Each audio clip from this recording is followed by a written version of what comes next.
Bueno, Jueces capítulo 8, versículo 22, dice de la siguiente manera.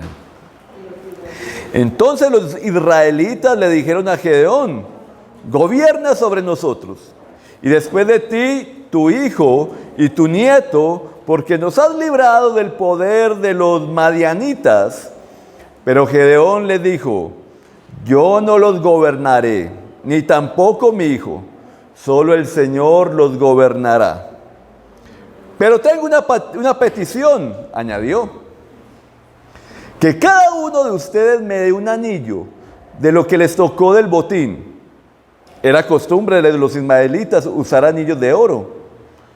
Con mucho gusto te lo daremos, le contestaron. Así que tendieron una manta, y cada hombre echó en ella un anillo de su botín.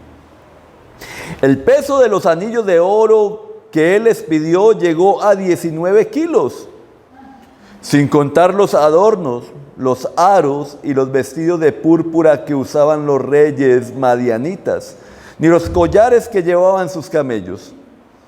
Con el oro Gedeón hizo un efod que puso en Ofra, su ciudad. Y todo Israel se prostituyó al adorar allí el efod, el cual se convirtió en una trampa para Gedeón y su familia. Vamos a orar.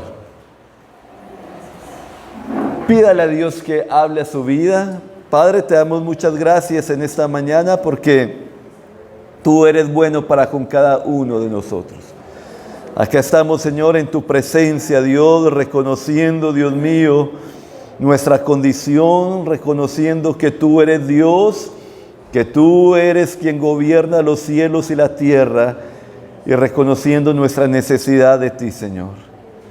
Nos acercamos delante de ti, no en nuestra justicia, sino en tu justicia a través de tu Hijo Jesús, Señor.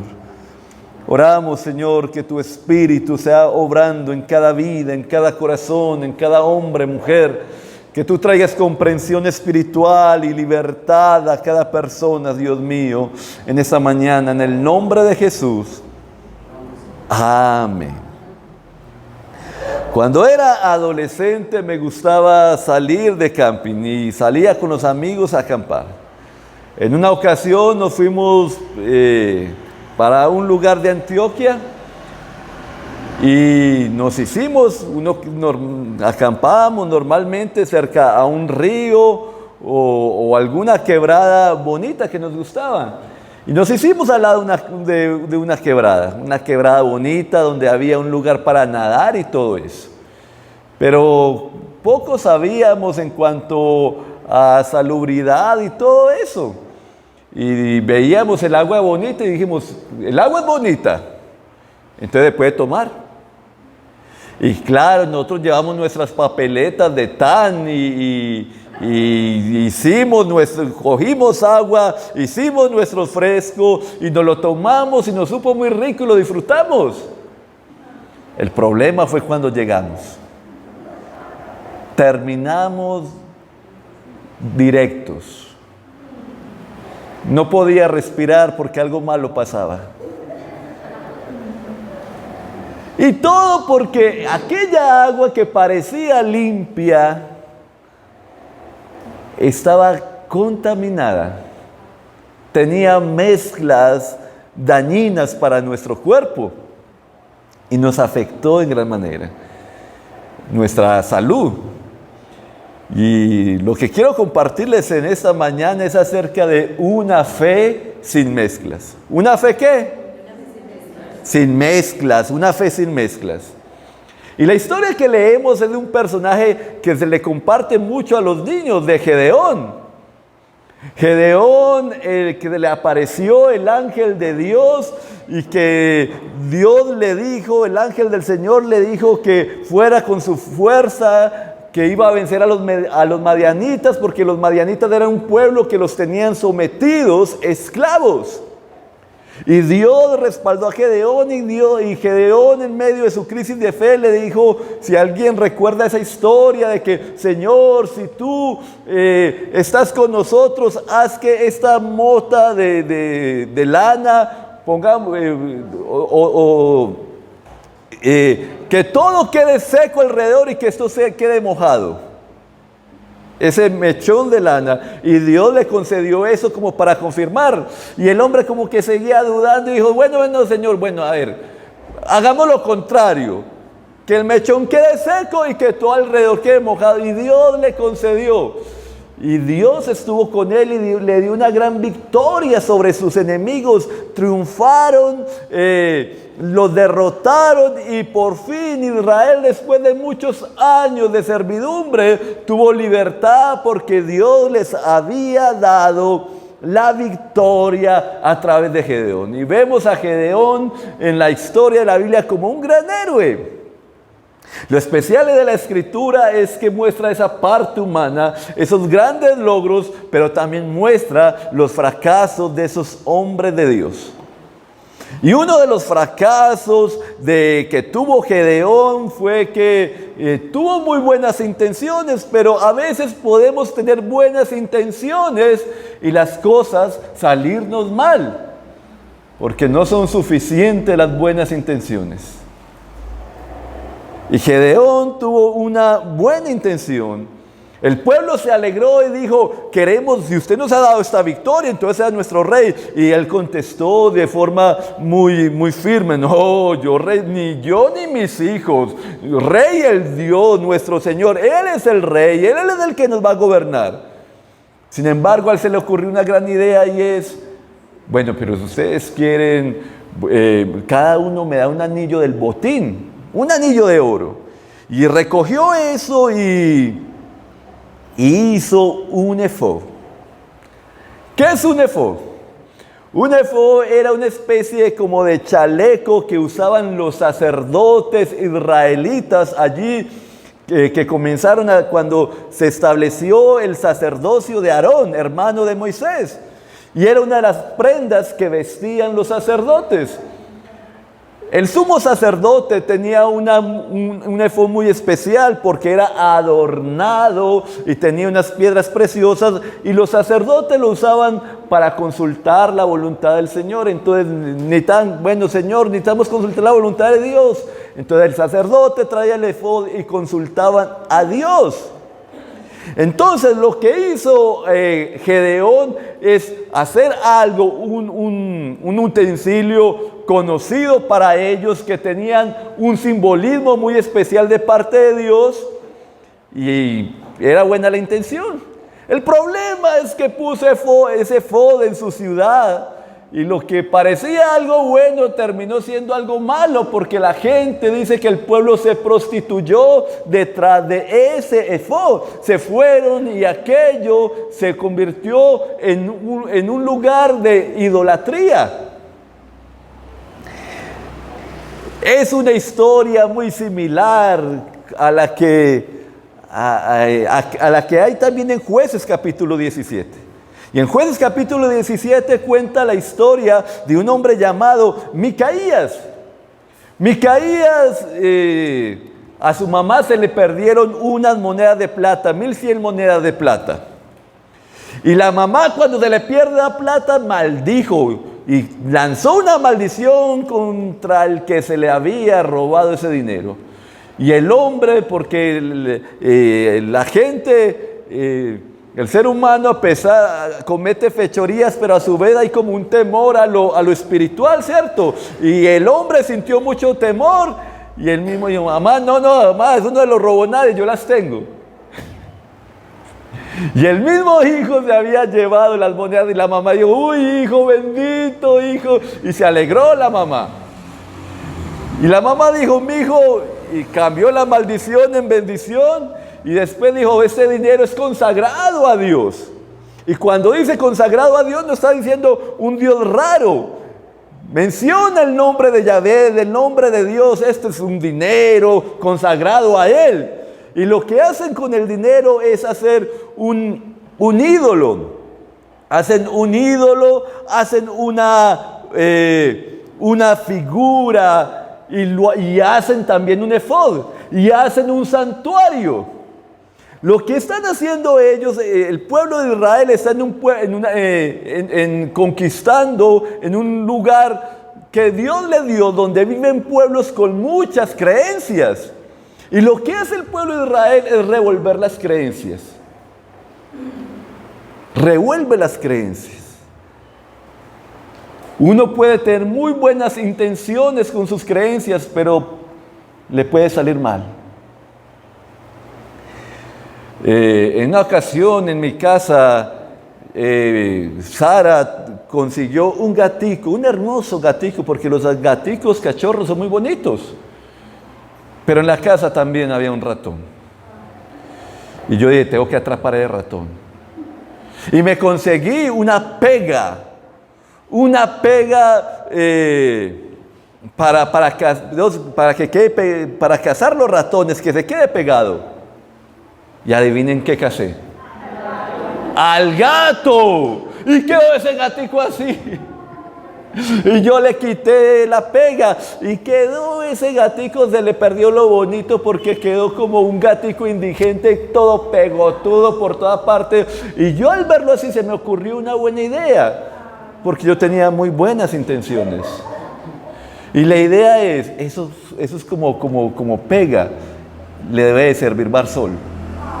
Y empecé a bañar el gatico a barzol y el gatico a convertirse en una fiera. Le clavó las uñas a Sara en el labio y quedó ese gatico con un trauma de por vida. Hasta el día de hoy, si todavía está vivo, yo creo que me aborrece. Pero yo tenía muy buenas intenciones. Así ocurre en el mundo espiritual. Podemos tener muy buenas intenciones, pero estar muy equivocados en lo que creemos. Y hacemos una mezcolanza de nuestras creencias, y eso lo vemos mucho en nuestro medio. Eso se llama sincretismo. Y en la Iglesia Católica lo vemos muy claro, porque hay una revoltura con santerismo, donde se levantan imágenes, se adoran imágenes que representan cosas cristianas, pero Dios no nos mandó a eso. A consagrar. Para mí el símbolo de la cruz es un símbolo hermoso, por lo que para mí significa. Para mí la cruz significa la justicia y el amor de Dios, y como símbolo para mí es muy hermoso. Pero cuando alguien me dice la cruz consagrada al Señor de los milagros, la cruz consagrada a esto y aquello otro, entonces ya se convierte en algo que suena bonito, pero está distorsionando el propósito de Dios, porque está desviando la fe en nuestro Señor Jesucristo, está haciendo que olvidemos las palabras de Dios y que nosotros mismos y nos creemos un ídolo, póngale el nombre que quiera.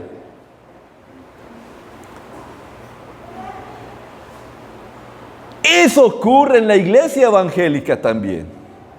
En la iglesia evangélica han venido corrientes muy raras. Y entonces aparece de que compra el aceite que viene traído de Israel. Vale simplemente 100,000 pesos.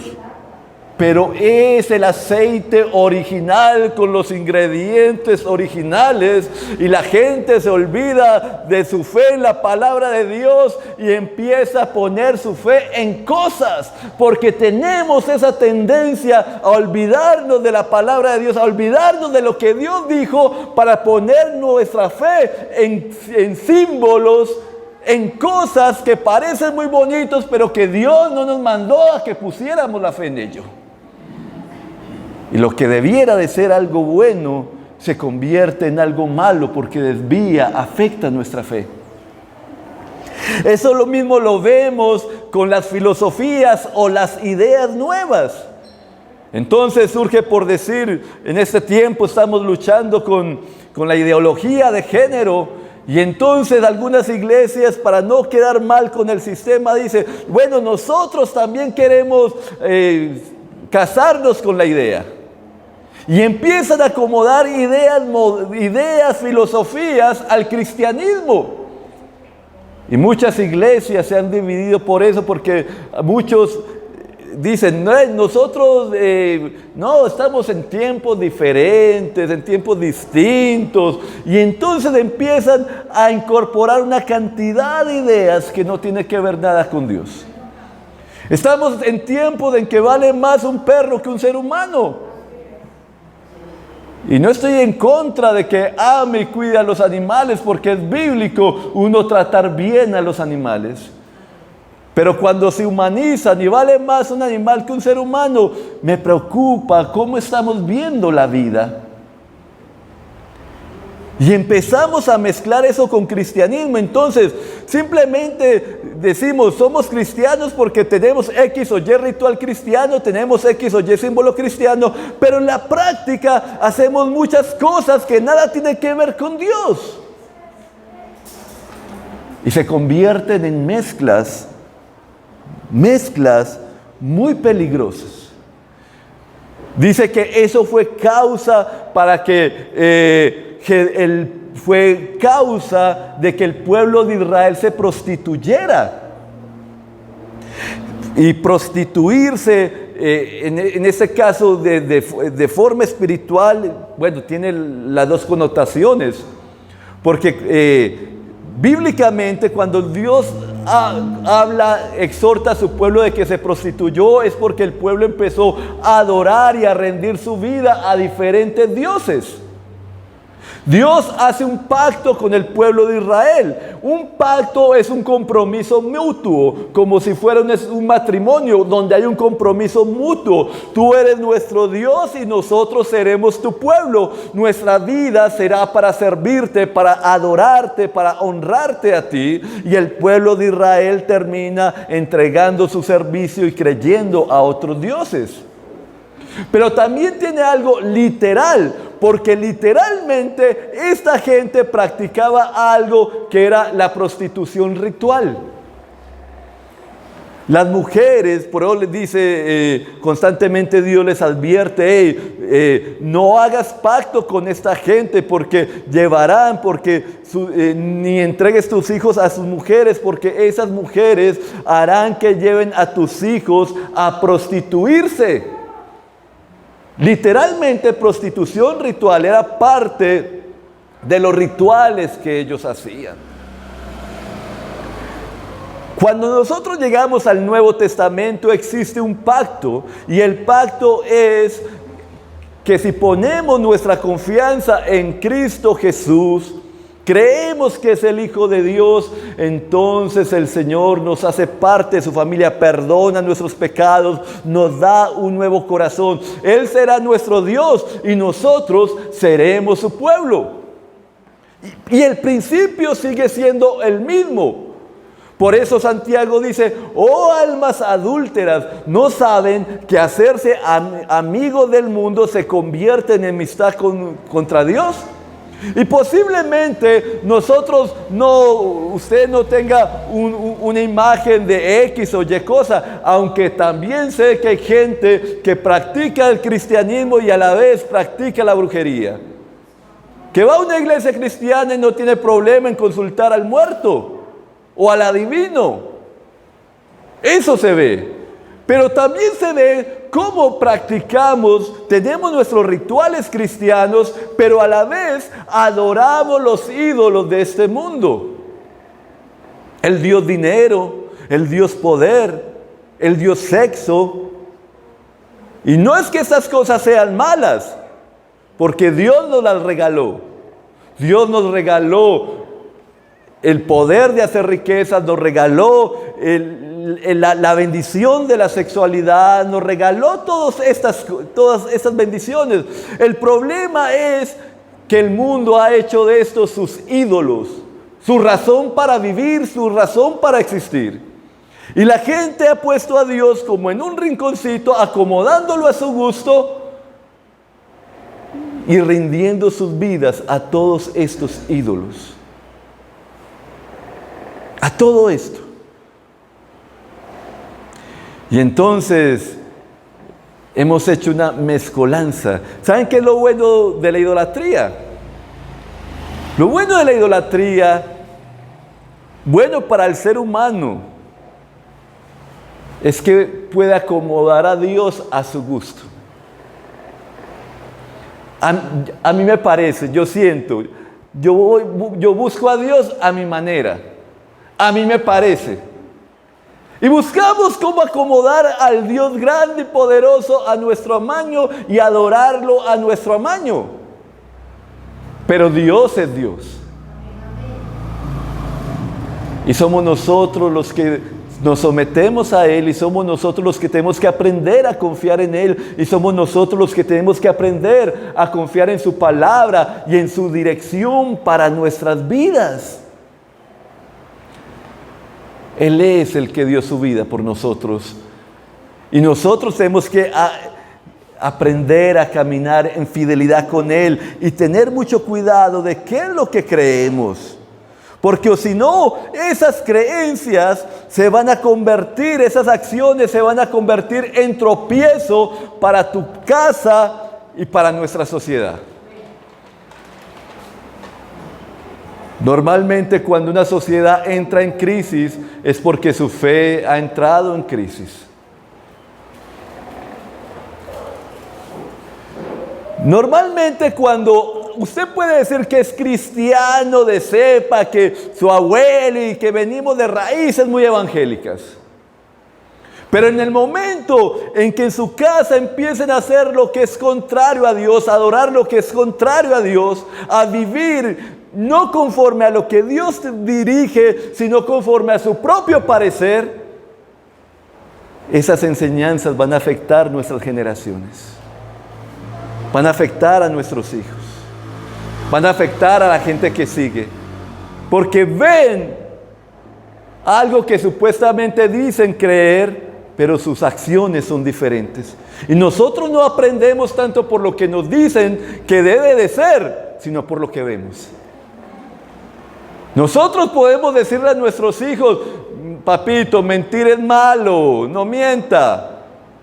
Pero si nos ven mentir a nosotros, con toda seguridad ellos también van a mentir.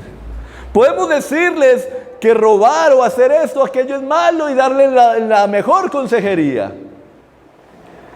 Pero si en nuestra propia vida ellos ven lo contrario, van a estar inclinados a vivir conforme a lo que están viendo, más que a palabras bonitas. Porque nos gusta combinar, nos gusta tener el control. Nos gusta tener ese control bueno, yo adoro a Dios, el Dios, pero al mismo tiempo yo quiero vivir según mi parecer.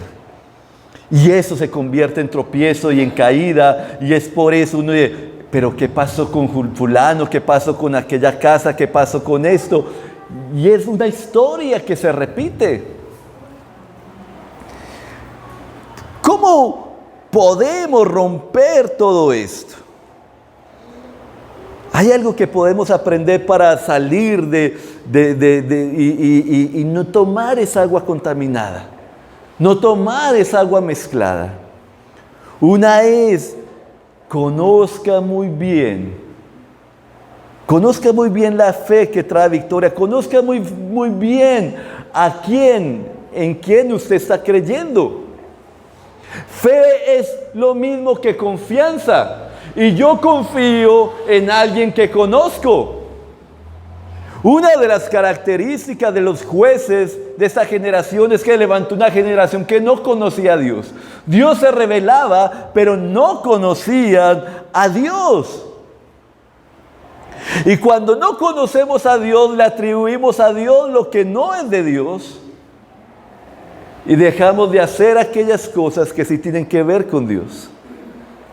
Por eso siempre la exhortación de Dios es que le busquemos, que le conozcamos. Y esa es la vida eterna, que te conozcan a ti y a tu Hijo. Esa es la vida eterna.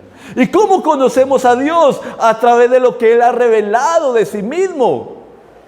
No hay otra forma de conocer a Dios. ¿Queremos conocer a Dios? Piense, ¿qué ha dicho Dios de sí mismo? ¿Qué ha dicho él? ¿Cómo es? ¿Qué ama él? ¿Qué aborrece Dios?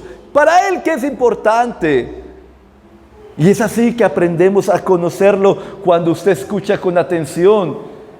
Cuando usted aprende a confiar en que Dios, lento para la ira y grande en misericordia, que no se alegra, que no se goza de que el injusto sea condenado, sino que se arrepienta, pero con toda seguridad Dios hace justicia.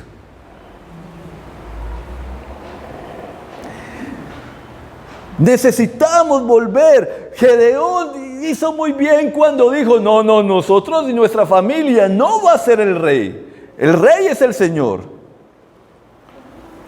Pero parece como que se le hubiera olvidado lo que Dios había dicho de sí mismo, que no entendiera el carácter de Dios. No existe algo como yo amo mucho a Dios, pero miserable, aquel sí lo aborrezco. Yo amo mucho a Dios, pero Dios entiende que tengo que hacer este robo. Yo amo mucho a Dios, pero no. Nosotros tenemos que, todos luchamos con tentaciones, todos luchamos, porque al fin y al cabo, usted tiene que examinar bien sus motivaciones. Si hay algo que necesitamos hoy en día es poder ser honestos con nosotros mismos. Nos gusta engañarnos a nosotros mismos. Yo necesito darle una consejería a aquella muchacha. Esa muchacha está muy sola. Necesito aconsejarla y hacerle un acompañamiento privado. No, y empezamos a inventárnosla, a creérnosla, a veces a sentirnos salvadores, y a veces cuando no examinamos bien nuestras motivaciones, aún de las cosas buenas, podemos hacer cosas malas. Yo puedo predicar acá delante de ustedes por amor a Dios, por amor a ustedes, o puedo predicar buscando cómo manipularlos para mis propios intereses. Es lo mismo. Lo mismo ocurre con usted cada día en su vida, en sus relaciones con la gente. Usted se interesa en la gente porque verdaderamente es importante para ustedes, o porque quiere conseguir algo, o porque queremos engañar. O por un lado, y buscamos, y tenemos que mirar ¿qué estaría pensando Gedeón cuando pidió anillos de oro? ¿En qué estaría pensando? Posiblemente dijo, bueno, Dios está conmigo, pero yo necesito asegurarme que la presencia de Dios permanezca conmigo. Voy a hacer un efod, y entonces ahí. Cuando Dios ya le había dicho anteriormente, yo estoy contigo. No necesitas más, yo estoy contigo. No necesitas inventarte una cantidad de carajadas. Simplemente atiende bien lo que yo te digo. Confía en mí, yo estoy contigo. No es la medalla, no es el escapulario, no es el rezo que haga Julano, Perano. Es tu confianza en aquel que ha dicho, confía en mí. Confía en mí. En lo que yo te he dicho. Yo tengo que entender de que mirar verdaderamente cuál es mi enemigo. Hay enemigos muy obvios. Israel conocía muy bien a sus enemigos, los madianitas. ¿Por qué los conocían bien? Porque los saqueaban, porque les robaban. Y hay enemigos muy obvios. Tú tienes una gran enfermedad. Claro, es muy obvio tu necesidad. ¿Estás pasando por una crisis económica? Claro, es muy obvia tu crisis económica. ¿Estás pasando por un momento emocional? Hay cosas que son muy obvias. Se levantó Julano, Perano, tu familia en contra tuya. Hay cosas muy obvias. Sin embargo, a veces olvidamos cuál es la raíz. Y cuando el ángel del Señor se le aparece a Gedeón en Jueces capítulo 6, 13, Gedeón le dice, Si el Señor está con nosotros, ¿cómo es que nos sucede todo esto? ¿Dónde están todas las maravillas que nos contaron nuestros padres cuando decían el Señor nos sacó de Egipto? La verdad es que el Señor nos ha desamparado y nos ha entregado a manos de Madián. Y a veces olvidamos, parece como si Gedeón hubiera olvidado la palabra que Dios les dijo: hey, si ustedes se apartan de mí, me va a tocar entregarlos a sus enemigos. Y a veces decimos: ¿por qué Dios esto? ¿Por qué Dios permite aquello? ¿Por qué Dios permite aquello otro? Y pasamos por alto decisiones incorrectas que hemos tomado en la vida. No me malinterprete. No estoy diciendo de que si usted está enfermo es porque tiene un pecado oculto, o que si usted está pasando por un momento de crisis, sea la que sea, es por un pecado oculto. No, porque en este mundo estamos, y todos, cristianos, no cristianos, pasamos por luchas y adversidades. Pero sí es verdad que muchos de los sufrimientos que tenemos en la vida no han sido por causa de Dios, sino por escuchar mal, por no atender. Y en vez de estar diciendo: si el Señor está con nosotros, ¿por qué nos pasa esto? Más bien deberíamos de decir: Señor, ten misericordia de nosotros y líbranos. Ayúdanos. Sí, la embarré, Señor, yo sé que la embarré, cometí un error, pequé, pero por amor a tu nombre, ten misericordia de mí, ten misericordia de mi familia. Enséñanos, Señor, a corregir nuestro camino, porque al fin y al cabo Dios nos libra.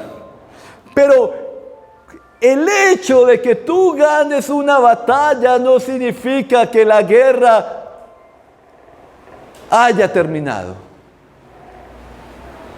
Ellos ganaron la gran batalla, pero se olvidaron de que la guerra continuaba. Y la mayor batalla, las batallas más obvias son aquellas externas que tenemos. Fulano me hizo, sutano, el trabajo, eso es lo más obvio. Pero las guerras más delicadas son aquellas guerras internas en nuestro corazón. Cuando Gedeón estaba más confiado, cuando todo estaba más confiado, todos estaban allí. No tenemos problemas, tenemos la nevera llena, disfrutamos de nuestras cosechas, disfrutamos de nuestro sueldo, disfrutamos, tenemos salud. ¿Cómo está? Bien. Aliviados, y si hay salud, hay todo. Y en medio de todo eso, en medio de dormirse en los laureles, como dicen por ahí popularmente, se baja la guardia. Vienen ideas raras, vienen pensamientos raros a nuestro corazón. Pero como estamos tan tranquilos, no hay necesidad de clamar a Dios. Como todo funciona bien, no hay necesidad de orar a Dios. Como todo está en armonía, disfrutemos. No hay necesidad de buscar el consejo, la palabra de Dios. Y es ahí, en medio de la tranquilidad y la paz, donde muchas veces se han cometido los mayores errores.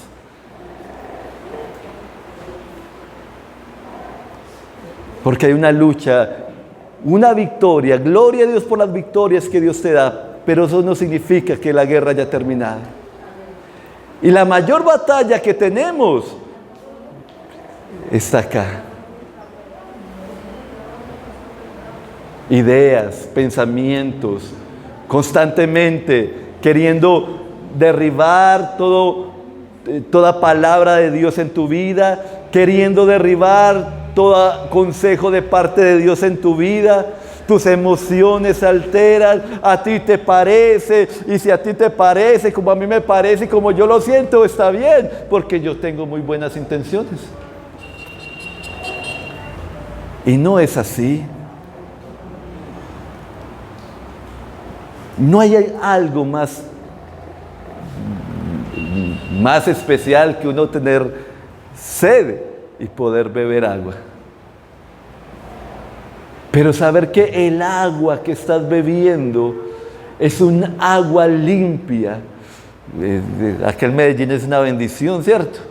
Abrir la canilla, pones el vaso, agua que ha sido purificada. Tú no estás temeroso, sino que te la tomes confiada. E hidrata, te fortalece tu cuerpo, hace lo que debe de hacer. Y necesitamos revisar nuevamente nuestra fe. Señor, ¿estoy confiando en tus palabras, Jesús? ¿O he tomado decisiones en mi vida basadas en mis emociones, basadas en mi parecer? Señor, tú me dices, así son las cosas. ¡Ey! Huye de esa pasión. ¡Ey! Apártate de este lugar.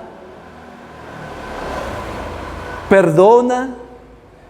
Y constantemente tenemos una palabra de Dios y constantemente están esas ideas. Hay que luchar por la justicia. Nosotros no los injustos, nosotros sí somos justos.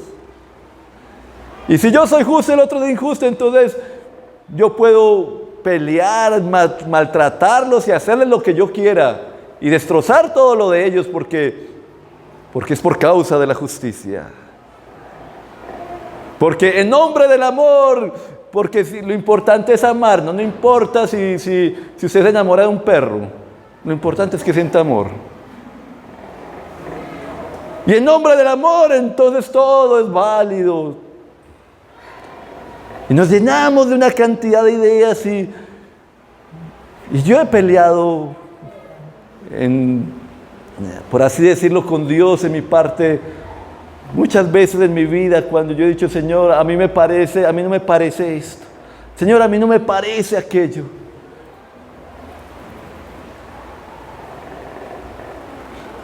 Pero me he tenido que humillar delante de Dios. Y reconocer, Señor, tú estás en lo alto, pero yo estoy acá. A mí me parece, pero tú eres Dios, Señor, y es tan necio creerme sabio en mi propia opinión, Señor. Te pido, Señor, perdóname y ayúdame, Dios mío, porque lucho, no tengo con qué aparentar delante de ti. Tú lo sabes todo, Señor. A veces quisiera, Dios mío, acomodarte a mi gusto, pero no me sirve eso. Eso me va a llevar a mí, a mi familia, a una trampa. Y lo que necesito, Señor, no es un Dios al que yo pueda cambiar, sino un Dios que me transforme, un Dios que cambie mi corazón, un Dios con el poder de perdonarme. No solamente perdonarme, sino corregirme porque me amas. Mostrarme cómo debo de caminar, enseñarme lo que es justo de lo injusto. Y ese eres tú, Señor. Y pongo mi fe en ti, Señor. Y oro en esta mañana para que tú purifiques mi fe. Para que toda idea errónea que tengo acerca de ti se caiga por el suelo. Toda combinación rara que he querido hacer, Señor, tú me la reveles, bendito Dios, y yo pueda decir, Señor, perdóname, Señor. He dicho creer en ti, pero también he dicho creer en lo que el brujo, la bruja me dijo. He dicho creer en ti, pero también he puesto mi confianza en un objeto, Dios mío, que no tiene poder alguno. He dicho creer en ti, Dios mío, pero por temor a los hombres he tomado sus ideas y las he querido combinar con el Evangelio. Yo quiero decirte, Señor, perdóname.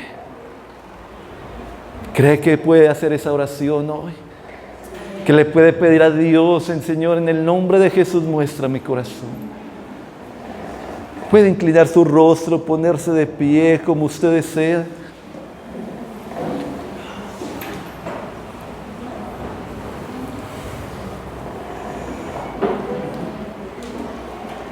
Padre, ¿cuántas veces no pensamos? Simplemente lo sentimos. Y creemos que porque lo sentimos es correcto, Señor. Señor, ¿cuántas veces hemos cometido injusticia por amor al dinero, Señor? ¿Cuántas veces hemos mentido? Yo no sé qué has hecho tú, pero puedes hablar con Dios ahí.